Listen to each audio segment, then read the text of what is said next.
Chapter 15. At the end of every 7 years you must cancel debts. This is how to cancel debt. Every creditor is to cancel what he has lent his neighbor.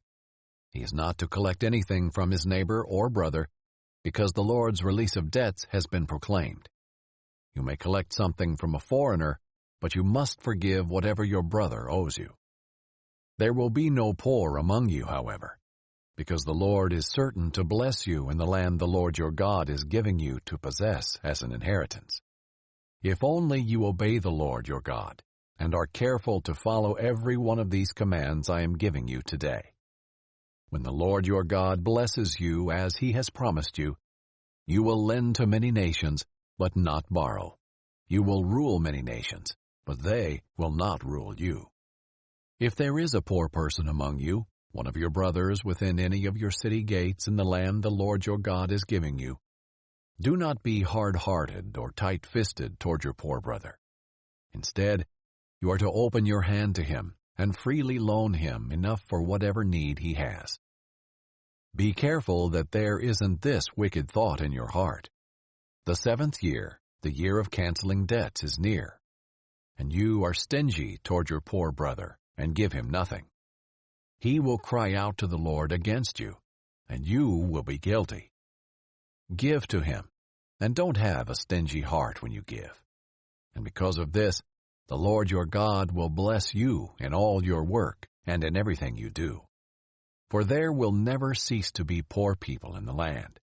That is why I am commanding you, open your hand willingly to your poor and needy brother in your land. If your fellow Hebrew, a man or woman, is sold to you and serves you 6 years, you must set him free in the 7th year. When you set him free, do not send him away empty-handed. Give generously to him from your flock, your threshing floor, and your winepress. You are to give him whatever the Lord your God has blessed you with. Remember that you were a slave in the land of Egypt, and the Lord your God redeemed you. That is why I am giving you this command today. But if your slave says to you, I don't want to leave you, because he loves you and your family, and is well off with you, take an awl and pierce through his ear into the door, and he will become your slave for life. Also treat your female slave the same way. Do not regard it as a hardship when you set him free, because he worked for you 6 years, worth twice the wages of a hired worker. Then the Lord your God will bless you in everything you do. Consecrate to the Lord your God every firstborn male produced by your herd and flock. You are not to put the firstborn of your oxen to work, or shear the firstborn of your flock.